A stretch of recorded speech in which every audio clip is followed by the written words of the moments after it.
Alright, hey, back to doing vlogs. I know it's been a while, but just some stuff's been going on, but now I'm back into doing it, and oh boy, wow!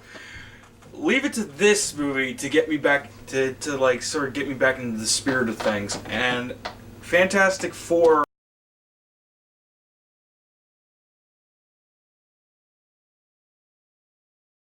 Fanforstic, Fucktastic Chore, whatever you want to call this piece of shit. Wow, I mean, wow.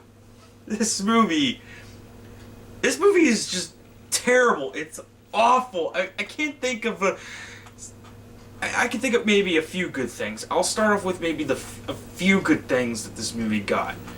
I like the premise. I like the environment, the atmosphere. It looked pretty good. I like the casting, especially Michael B. Jordan as Human Torch, ironically. I mean, a lot of people were stirring up shit because, oh, Human Torch is white and this guy's black. This ain't Human Torch. You know what? Liberties are always taking with the source material when it comes to adaptations, and this one's no different. And ironically, Michael B. Jordan is probably the best actor in this movie. I mean, not to say that the other actors, Miles Teller, Kate Mara, Jamie Bell, Toby Kebbell, Reggie, Kathy, Tim Blake Nelson, not to say that they're bad actors. This movie is pretty well cast. It's just that this movie is just a complete waste of their time, talent, effort. It's just a waste. Oh, boy.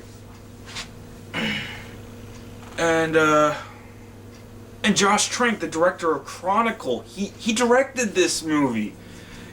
And I thought it was fitting for him to direct this because, Chronicle has a lot of parallels and analogs with Fantastic Four, finding an otherworldly source and getting powers from it and how they handle it in different ways. I thought this was fitting. And it had Matthew Vaughn as an executive producer, the director of X-Men First Class, the director of Kick-Ass, and recently Kingsman. I haven't seen Kingsman yet, but I heard it was really good, and I enjoyed the comic that the movie's based on. Simon Kinberg, he co-wrote and co-produced this movie. He wrote some of the recent X-Men movies, most notably Days of Future Past, and he does Star Wars Rebels. Mark Miller, one of my favorite comic book writers, writer of the Ultimate Fantastic Four comic. This movie shares some... the movie is more in common with Ultimate Fantastic Four than is regular Fantastic Four. He's a consultant on the Fox-leased Marvel movies. And I think Seth Grahame Smith, I think it was once reported Seth Grahame Smith, polished the script. So... yeah, I'm like, with all these people, this cast, all these, the director, the producers, and the writers, how do you fuck this up? Just, how? I mean, Dave, tell me, how do you fuck this up?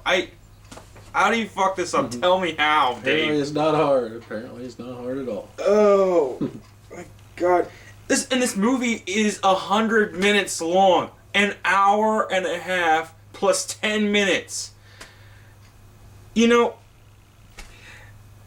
I bitched about the running time of the Teenage Mutant Ninja Turtles 2014 movie. That movie was an hour and a half, 10 minutes less than this was, but that movie captured more of the spirit of the Turtles.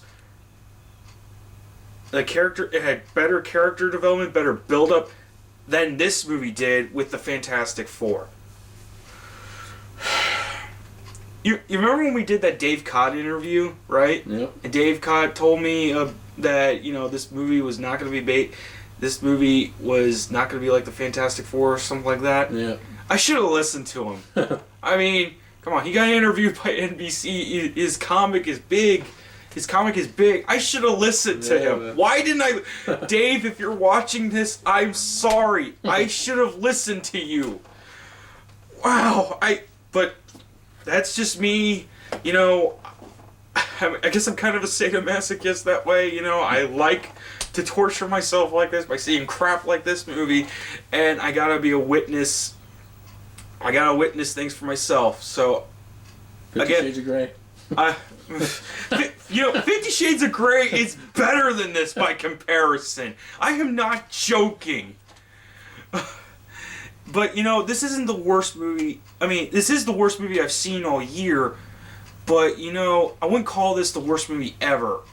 And maybe I wouldn't call this maybe I wouldn't exactly call this the worst movie of 2015, because, you know what, there probably is worse than this. I hear United Passions, you know, that FIFA movie, is really bad. So, if that movie ever comes out on DVD, well, I'm not going to buy it, but I'll somehow try to watch it. I don't know. Anyway, this movie, it tries to do every single sci-fi movie cliche you've ever seen, okay? I mean, you know, you got the scientists who get affected by powers because they explore another worldly environment because, you know, they just can. You got the government who's like, oh, we want to use this for military purposes, and since you're affected by powers, we want to use you for our secret Black Ops missions. And you got the villain who's like, he's also affected by powers, but he's like judgmental over all humanity somehow, despite little to no build-up. But yeah, okay, so the movie starts in like probably one of the most unrealistic elementary school environments that you've ever seen. Like, Reed is asked, what do you want to do in life? I want to make a teleport. And his teacher, played by Homer Simpson himself, yeah, Dan Castellaneta is in this movie. He's like, oh, that's not realistic, and stop living in a fantasy world. Go build your flying car. What kind of teacher talks like this? Reed, as a kid, he's portrayed as this cliched, misunderstood genius who's made fun of by everyone. Probably his family too, most notably his stepdad. And you know, Ben Grimm and Reed, they become friends because, you know, they're working on the teleport. Oh, Ben Grimm's catchphrase, it's clobbering time. Yeah, he gets that from his older brother, who beats him up. Yeah. Thank you for ruining a heartwarming catchphrase, Fox. Seriously. Yeah, and I guess the teleporter worked. I don't know. There was a blackout and stuff, whatever. And I guess the model car that they used disappeared, whatever. Then years later, they're using the teleporter for the science fair, and, you know, wouldn't they have used that teleporter earlier? I mean, I get that it takes time for certain inventions to get to work, you know, but from elementary school to high school, that's a long time. Oh, and at the science fair, Homer Simpson is apparently following them around. This teacher is more weird in getting involved in his students' lives than Mr. Feeney from Boy Meets World. No, I am not kidding. The same teacher from elementary school followed Reed and Ben up to high school. What is this? Anyway, so yeah, the teleporter works. You know, they tested it on a model plane, and Homer Simpson automatically disqualifies them because they're doing magic tricks. It's a working teleporter! You know, how do you disqualify someone for having a working teleporter? I mean, if someone was able to teleport me from here to China or something and back, I'd give them more than just a first place. I'd give them I mean, if I were a rich guy, I would have the first prize be $1 million or something. Whatever they need to make a bigger teleporter and better teleport. So yeah, Dr. Franklin Storm and his adopted daughter Sue Storm, they spot him, they take him to the Baxter Foundation. Get it? Because the Fantastic Four were in the Baxter Building. And Reed, but not Ben, is invited to join the Institute, where they have all these younger geniuses, none of which are shown very much. And Reed is tasked to work on a teleporter that was originally being worked on by Victor Von Doom.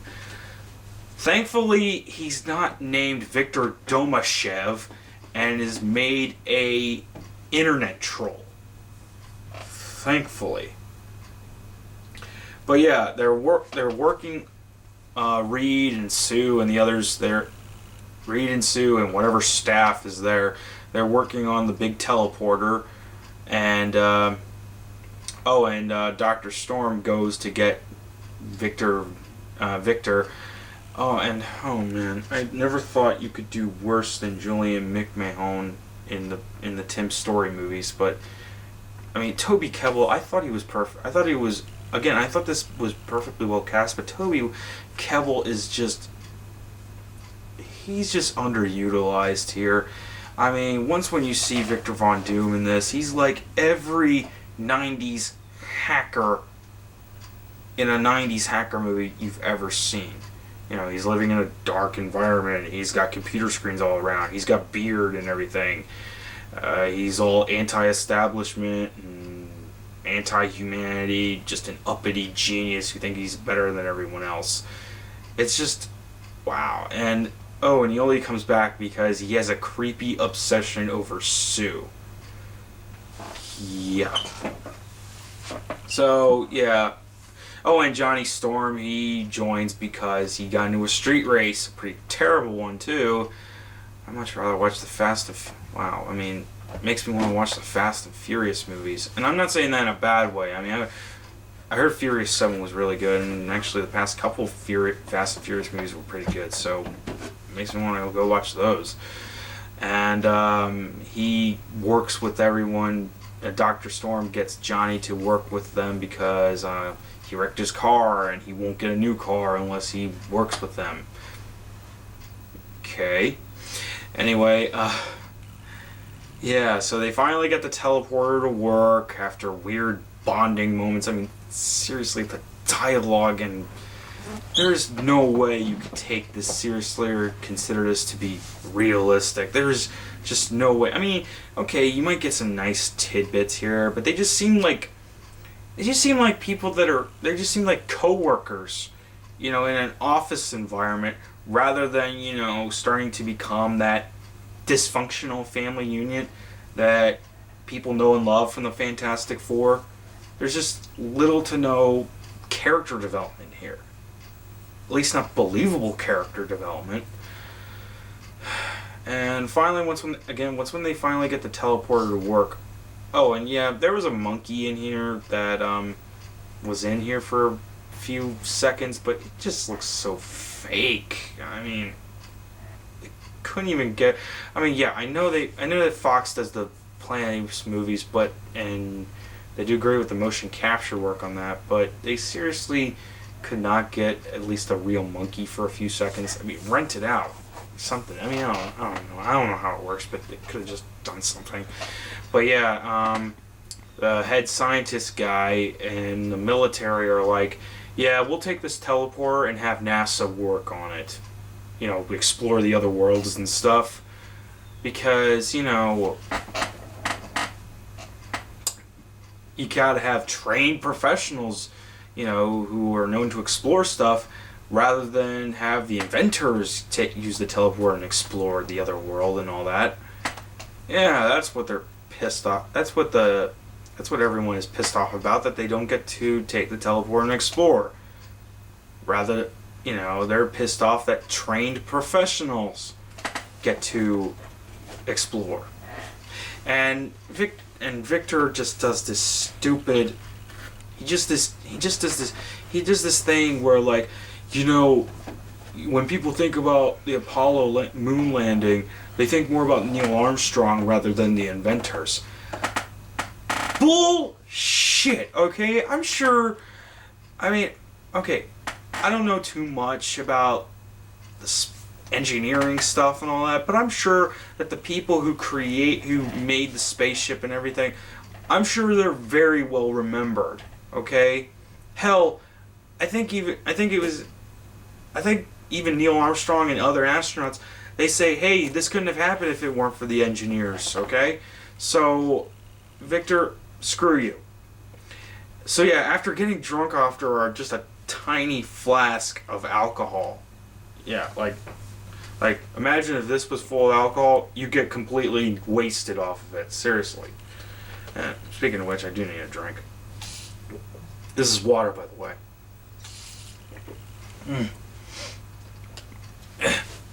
They decide, after just getting drunk off a single flask, that must be pretty strong stuff. Probably what the people who made this movie, they were probably drunk off their asses on this flask, too. After drinking that small flask of alcohol, they decided to just take the teleporter and explore just so they could plant a flagpole or something and go, yeah, we got there before you did. And, oh, yeah, Reed calls Ben, like, hey, Ben, let's go into that other world place, let's go over there. And Ben's like, okay. And, as soon as they get there, shit's gonna happen because, Victor, and the environment in that place, it's designated Planet Zero, by the way, but, they want to call it the negative zone, from the comics. Just call it the negative zone. Planet Zero just sounds so forced. It's like one of the most cliched names you could think of for something like this. So, yeah, they go to the negative zone. I'm not calling it Planet Zero, okay? They go to the negative zone. Oh, without Sue, by the way. Seriously, without Sue? That's like one of the prime things about the Fantastic Four, even if you had Doctor Doom in the mix of, them getting their powers. Sue is with them, okay?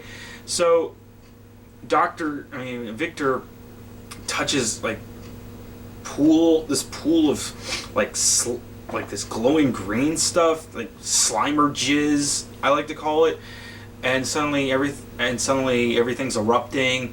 And then Victor, he's left behind, he gets Slimer jizz on his face. And, okay, it's been pointed out that apparently they took inspiration from David Cronenberg for aspects of this movie. It kind of shows in regards to the teleporter and the transformations and stuff like that. It kind of shows here, but, they just...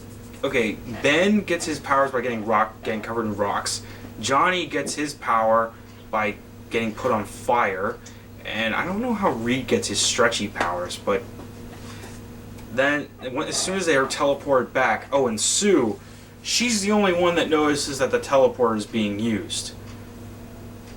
This place is being funded by the government, right? It has all this high-tech stuff. And it has the worst security ever. If there were security guards, none of this would be happening. But no, they were able to go and do this without any security, anyone interfering, anyone stopping them. And as soon as they're teleported back, Sue gets affected by the energy wave, and that's how she gets her invisibility. Okay, then, they're taken to this military base called Area 57. Oh, Area 57. What is it with bad sci-fi movies and having this Area 50-something? I mean, Looney Tunes Back in Action had that... it had that Area 52, right, Dave? Mm-hmm. It had that Area 52. That's more believable than this. At least in that movie, at least in Looney Tunes Back in Action, they make fun of Area 51, But Area 57? Why? I mean, what's Area 52 through 6 like? Why Area 57? At least call it Area 54. At least you're making a pun on, Fantastic Four, the number 4, or whatever. I don't know. And they all get their powers, and I'll admit it's trying to make it pretty horrifying, but not very well. Especially with the running time of this movie, the pacing is just off. Like Johnny Storm, he's like in a coma, but he's looking like this burnt corpse on fire. Sue Storm goes in and out of invisibility. Ben Grimm is like in some kind of rock cocoon, and Reed, he can stretch. Also, he's able to crawl through the vent without anyone noticing until later. And then he just escapes. He promises he'll help, but he just escapes and leaves them behind. Now, I could buy this. I could buy Reed Richards being scared out of his mind and leaving them behind. But then the movie jumps forward a year. A year. And Ben and Johnny are resigned to working with the government. Ben has already been doing Black Ops missions and stuff. And Sue, she's not liking it, the situation that they're in. Neither is Dr. Franklin-Storm, obviously. But yeah, Reed left his friends behind. Reed left these people behind for a year. A year.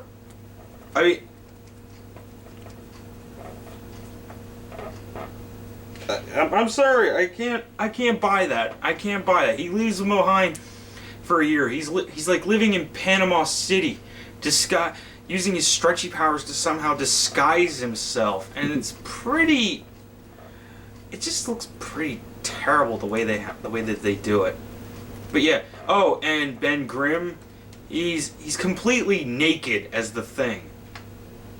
Yeah, we're almost seeing the Thing's thing here. That's pretty bad.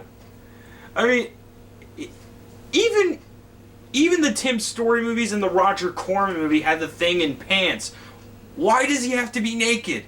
I get it. I sort of get for when he's coming out of his rock cocoon, he's being reborn or something like that, but why is he naked? Why does he not wear pants?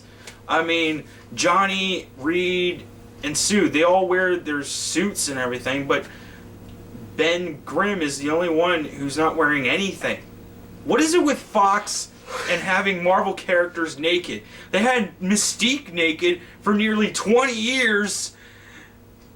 And granted, that kind of makes sense. I'll give that some leeway because it was established in the comics that Mystique's clothes are part of her DNA, but there is no reason for the Thing to be naked. We don't need to see the Thing's thing, okay? Stop making Marvel characters naked or scantily clad, Fox, okay? Stop it! Stop sexualizing it! We don't want to think about the Thing's junk. Hell, Fantastic Four Rise of Silver Surfer did that awkward joke about how the Thing and Alicia Masters were getting it on. We don't want to know what... This movie... Oh, man. Oh, jeez.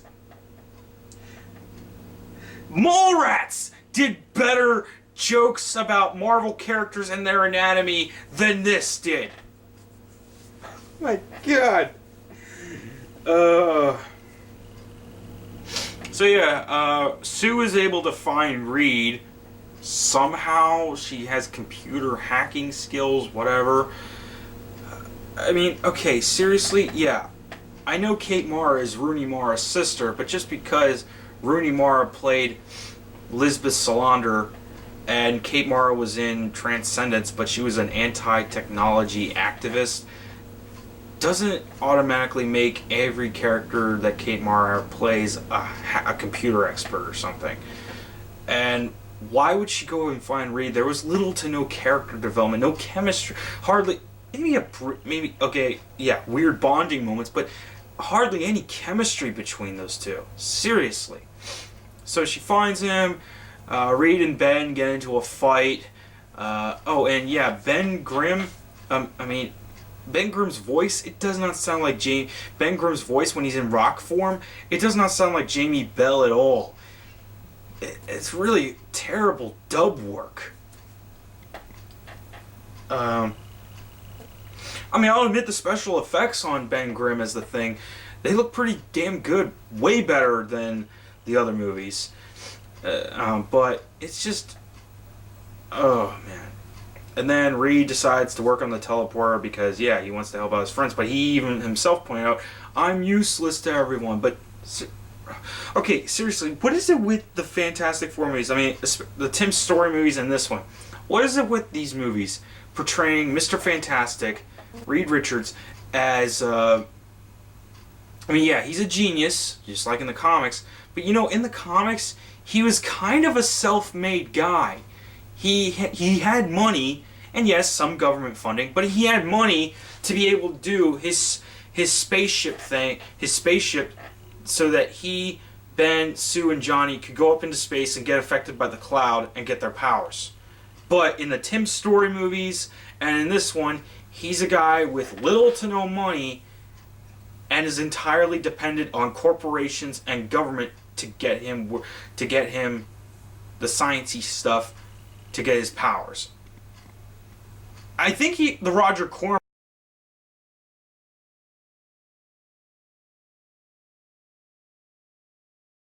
at least got, you know, his self-made man stuff and his genius, of course, right, better than this. So he helps them with the teleporter. The trained professionals go in. They find Victor Von Doom, you know, with his suit melded onto him, and he has a cape and hood. Where did he get that? I can understand his suit being melted and fused with him, but the cape and hood, where did that come from? Where did he find that? Okay? Don't tell me it's from the remains of his suit. No way. Just no.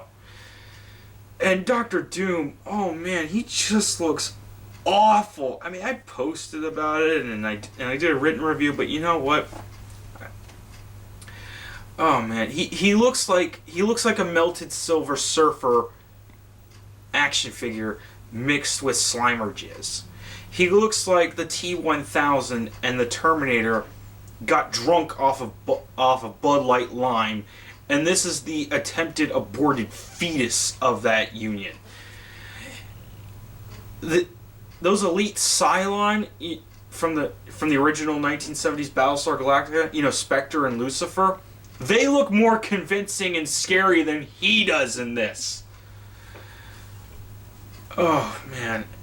And yeah, Dr. Doom is all, and as soon as he gets back, you know things are going to turn out bad because, you know, he's all like, humanity had its chance. I'm going to destroy the world and make a new world out of the negative zone. And he just goes on a kill crazy rampage, and damn, that's pretty graphic. He makes people's heads explode. I mean, jeez, this is a PG-13? I mean, no, seriously, Tim Blake Nelson, he's in a hazmat suit, and Dr. Doom makes his head explode. You know, kind of like that movie Scanners, I guess. Again, Cronenberg influence.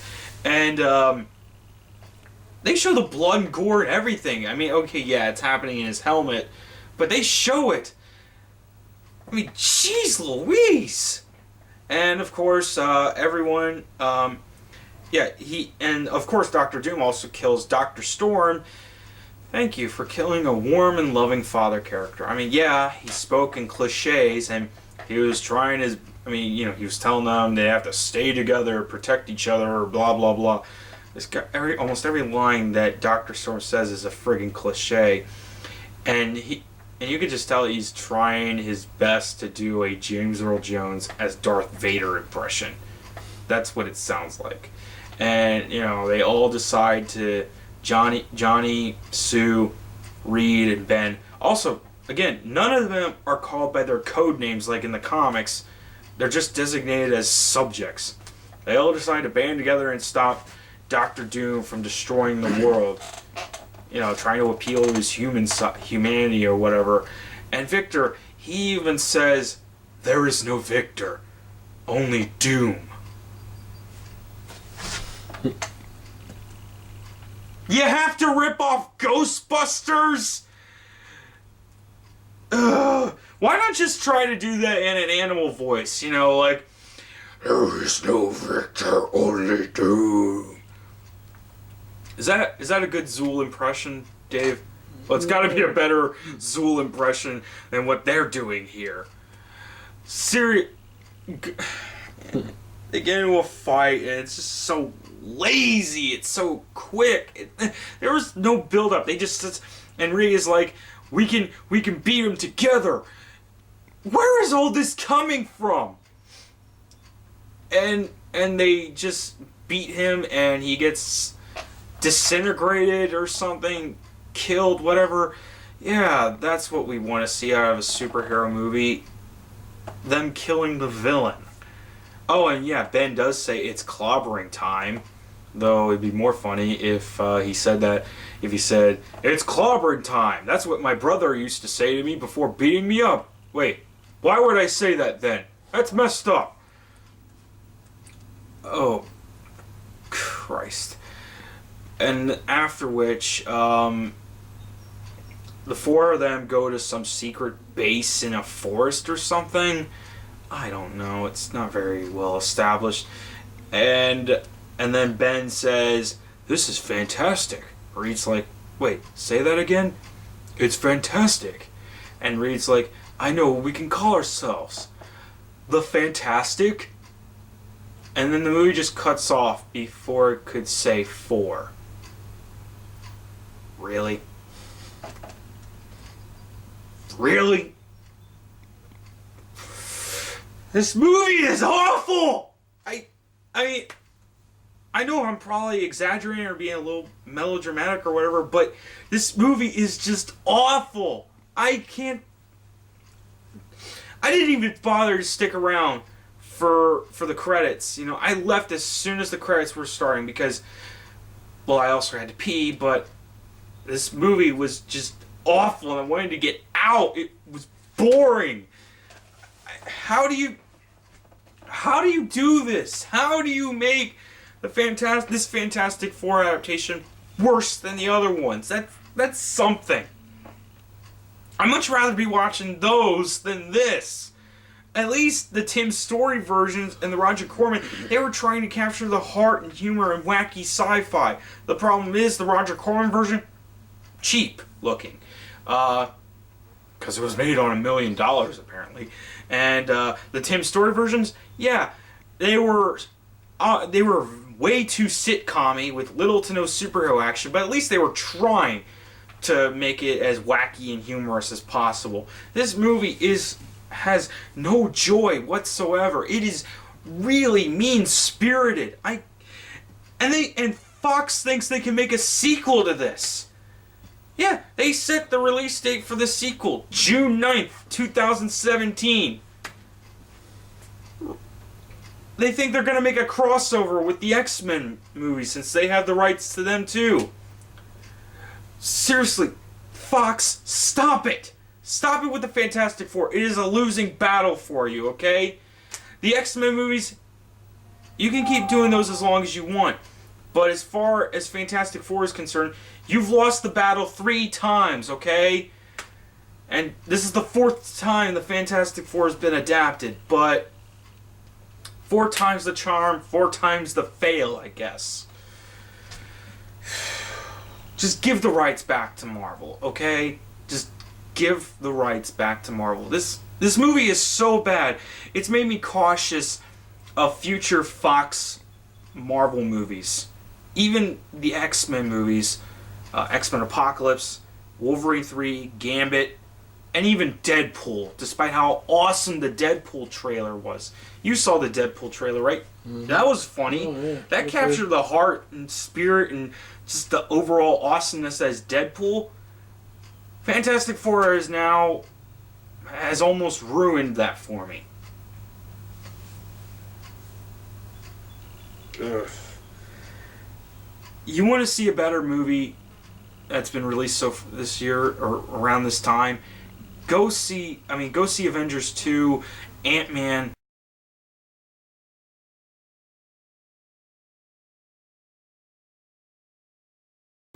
Jurassic World, any of those. I mean, hell, I should have gone and seen The Gift or Mission Impossible 5, or I could have gone and seen that Terminator Genesis. Granted, I heard that one's not too great, but probably gonna be better than this. Jeez. And if Marvel ever gets the rights back to X-Men Fantastic Four, and judging by how this movie did, hopefully that will be soon. They should just adapt X-Men Fantastic Four into television, because that's the only way that you could do the storylines and characters, because there's a lot of them, rather than just cramming them into movies and having certain focuses on things that should not be getting more focus. Man, I need to talk about a better movie. Well, speaking of which, I also saw Ant-Man over the weekend because I needed to wash that taste of fucktastic chore out of my mouth. And you know what? Ant-Man is surprisingly, but also unsurprisingly, better than this abomination. I mean, Ant-Man, granted, the production process of Ant-Man was kind of suspect because, Edgar Wright had worked on that movie for 10 years and then he just leaves, citing creative differences. But, I think Marvel had a better handling of Ant-Man than did Fantastic Four. I mean, hell, Marvel just seemed like they didn't even want to be a part of Fantastic Four. I mean, they canceled the Fantastic Four comic, as a middle finger to Fox, and not even Stan Lee makes a cameo in Fantastic Four, and it's bad when not even he makes a cameo in this. But yeah, he makes a cameo in Ant-Man, and that's pretty good. But Ant-Man has energy, fun, humor, everything you know and love from a superhero movie. Ant-Man has. Fantastic Four doesn't. It's like Fantastic Four is trying to operate on the dark and gritty comic book movie spectrum, and Ant-Man is sort of like a balance between the wackiness and campiness, but also some of the dark and gritty. Ant-Man is more of a better balance. Yeah, like the Tim Story Fantastic Four movies, they operate on one side of the spectrum, the wacky sort of campiness, and this Fantastic Four movie operates on the other side of the spectrum, the dark and gritty. Ant-Man is a perfect balance between the two, and it does it well. Paul Rudd was amazing as Scott Lang. I mean, everyone in this movie was amazing. I will admit the villain, Darren Cross, played by Corey Stoll, he comes off as sort of a Rent-a-Luthor, because he's bald and everything, and it makes me think, Lex Luthor, what are you doing here? This is Marvel. Oh my God, is Disney buying out Time Warner like everyone says they are? Oh my God, Disney is getting into everything. Run for your lives. No, I will admit, Darren Cross is a more compelling villain than Doctor Doom was in Fucktastic Chore. I mean, because it's more they do better with the implications of what Darren Cross is like and what he's going through than what Doctor Doom does. And Hank Pym, played by Michael Douglas, and I thought I was a bit cautious about Michael Douglas playing Hank Pym, but you know what? Given Edgar Wright's original idea for Ant-Man, that parts of it would be about Hank Pym as Ant-Man and sort of a Tales to Astonish 1960s style, though kind of updated for the 80s, is shown in flashbacks. And then fast forward to present day with Scott Lang as Ant-Man, it does that pretty well. And I think Michael Douglas, he captures the heart and spirit, but also the troubled mind of Hank Pym. Though thankfully, they don't go into the spousal abuse, like in the comics, especially the Ultimate comics. Ultimate Hank Pym is a total asshole. But and okay, in that one dialogue exchange between Hank Pym and Darren Cross, like Darren says, "Why did you push me away if you saw so much of me in you?" And Hank Pym says, "Because I saw too much of myself." That dialogue exchange, it really does a better way of capturing that, as that also not just the genius and heart of Hank Pym, but also the troubled mind and the implications of what he's done. It's referencing the comics, and I think it's also even referencing Hank Pym's creation of Ultron too, both in the comics and maybe in the Marvel Cinematic Universe. And I will go out and say that I think that Hank Pym is really the true creator of Ultron in the MCU.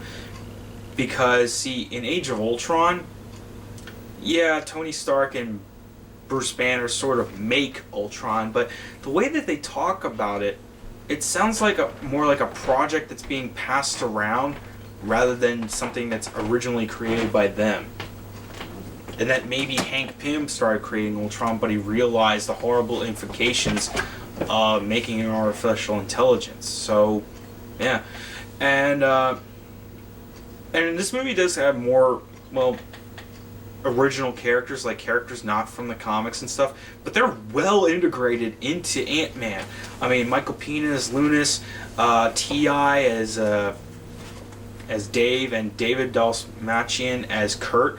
They're well integrated because, they're part of a group that carries out this heist. And this is largely a heist movie. And it shows, through the pacing, the humor, the dialogue, the character development.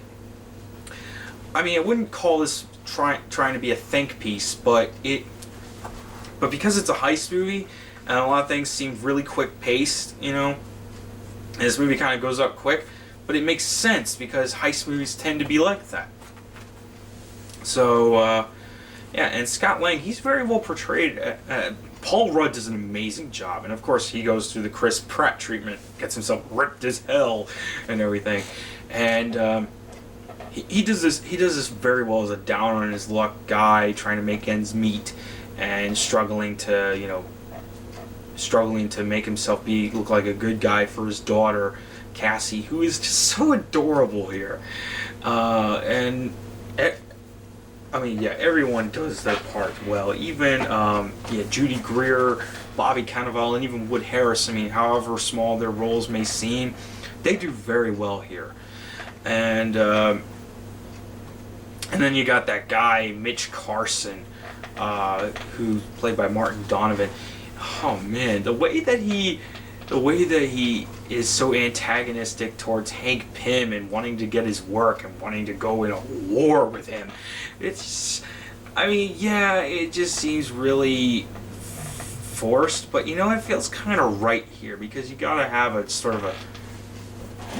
one of those asshole characters who's just two-dimensional, but it's kind of enjoyable.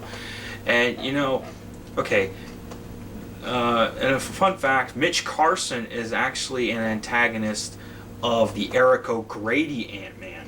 It's kind of funny how they put that in there, because I was hearing that they were not going to have any elements of the Eric O'Grady Ant-Man, but they had that element there. So, and the way that they do the special effects, I mean, with the shrinking and everything, it is really good. I think it's really well done. And the Ant-Man suit, that looks really pretty awesome too. There's a lot of course, fun, wacky moments. They don't try to do too much exploratory stuff with the shrinking. I mean, if you like Honey, I Shrunk the Kids, maybe, but because it's a heist movie, it goes at a fast pace, but it's pretty well done. Oh, and yeah, Hope Van Dyne. People have wanted to see the Wasp in a movie for a while, and yeah, the original Janet Van Dyne, she's shown in here for a bit, but it was great that she was in there, even for a little bit. And Hope Van Dyne, I like how she has these she sort of has this. What this movie is doing the Ant-Man movie. See, what makes it sort of unique is that it's also trying to be like sort of a legacy movie type of thing. Passing the mantle from one to the next. You don't really see that often. I'm not saying that Ant-Man is the first to do this, but it's just one of those things that you see, but not very often. I mean, I think the closest I could think of that tries to do it sort of like a legacy type of thing is Mask of Zorro. Like how Anthony Hopkins passes down the mantle to Antonio Banderas. I mean, it's the first time that either of them are doing this kind of thing. But how they establish the history of the mantle and the characters and the legacy being passed down from one to the next, it's pretty well done. And they also do that same kind of development not just for Scott Lang but also for Hope Van Dyne, because there's that secret ending where in mid credits, not post credits, where Hope gets the Wasp suit and she says it's about damn time, and I think that's pretty neat reference to how Wasp hasn't been adapted into the movies yet. And hopefully, not only will we get to see Hope as the Wasp, but maybe Janet too as the Wasp. I'm all for Michael Douglas's suggestion of having Catherine Zeta-Jones as Janet. That'd be pretty fitting, not just considering that they're married and everything, but interesting parallels between Hank and Janet and Michael and Catherine, I guess. But yeah, the way and there's so many funny moments, like the van having that honk and the police officer noticing the honk and Dave taking the cop car away from the cops, and then when the heist is pulled off, and Ant-Man is trying to stop Darren from taking the Yellow Jacket suit. And Scott says it was never just a heist because they planted explosives which managed to suck the building into a portal or something. I guess because of all the devices and dangerous chemicals and stuff like that. And the ants. Oh, they are so cute. The way that Scott interacts with the ants and everything, the way that everyone who has those electronic hearing aid devices to communicate with the ants, it's just so cute. And Scott even names his riding ant Antony. And when he gets killed by Darren shooting at the swarm of ants flying at them, and when Antony gets killed, it's just, oh man, it's really sad. And you feel for the ant. I mean, wow, who would have thought you could feel sorry for an ant, I know that kind of sounds like a very mean thing to say there, but damn. I mean, I don't think I felt this sorry for an ant in a movie like this since Honey, I Shrunk the Kids. That's something. But, yeah, and then Darren gets into the Yellow Jacket suit. Him and Scott fight, and it's pretty well done. I like Darren, and honestly, I kind of like Darren's dialogue. I mean, it sounds like how you get from a B villain, but you know what? Given what he was going through and the kind of villain he was sort of built up to be, it pretty much makes sense. And of course, Scott is able to beat him in the end because he shrinks down to subatomic, destroying his suit, getting sucked into a quantum realm, but also able to get himself out because he screws around with the regulator and is able to shrink himself back to regular size. This leads Hank, and after everything is all said and done, and there's a giant Thomas the Tank Engine, the part of Bobby Cannavale's, Paxton's house is destroyed, and there's also a giant ant, which Cassie keeps as a pet, and it's just so cute. I'm gonna call him Antony too, or Antony Jr. I don't know, but yeah, and then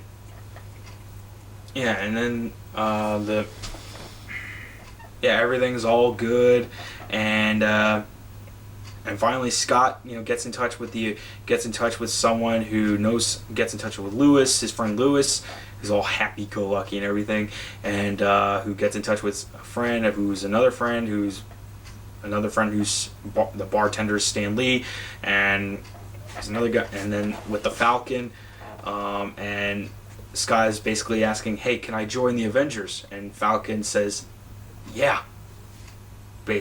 And the way that the way that Lewis does the whole telling how he knows a guy who knows a guy who knows another guy, the way that he tells the stories and everything, the way that Lewis tells his stories is pretty well done, and something you'd see out of a heist movie like this, you know.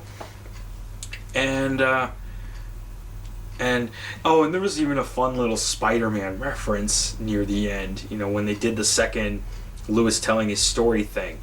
It's just, yeah, it's just cute. And because, you know, Marvel sort of got the Spider-Man rights back. Sure, they have to share them with Sony, but still. And, it was just, Ant-Man was just a fun movie. Especially seeing it the second time around. Especially seeing it after Fucktastic Chore. Wow, I mean, it's just funny and ironic how Ant-Man proves how you can do a wacky sci-fi superhero movie, but balanced with some drama and grit in there than Fantastic Four did. Fantastic Four is just mean-spirited. Again, you want to get a good Fantastic Four story, read the comics, watch any of the animated stuff. Though I recommend World's Greatest Heroes, that manages to capture the heart and soul of Fantastic Four, but also doing a dark, deep superhero story. Yeah, but don't watch this movie. I mean, watch the Tim Story or even the Roger Corman movies, but not this. This is just a waste. And the more people that go to see this, the more it's going to justify Fox making a sequel, and that should not happen, okay? I mean, this movie can be put right alongside with stuff like Green Lantern, Amazing Spider-Man 2, not Amazing Spider-Man 1, that one was okay. Amazing Spider-Man 2, and a couple others here or there. This is a prime example of how of a poor use of licensing and not letting the filmmakers do their job. It's studio control, and certain parts of the movie, like the thing in an airplane, falling down from an airplane, Ben Grimm playing baseball, Johnny Storm working on a car, and also that one dialogue exchange from the trailer between Reed and Doom, like Dr. Doom says, "You don't know what's coming." Reed says, "What's coming?" And Doom says, "Well, Doom." Not in this movie. Not in here at all. Those were literally for the trailer that they arbitrarily took out in order to get people in the seats. That is bad. That is bad right there. How do you do that? How do you go something that's worse than the Galactus Cloud? Worse than the Dave, tell me, how do you do something that's worse than the Galactus Cloud?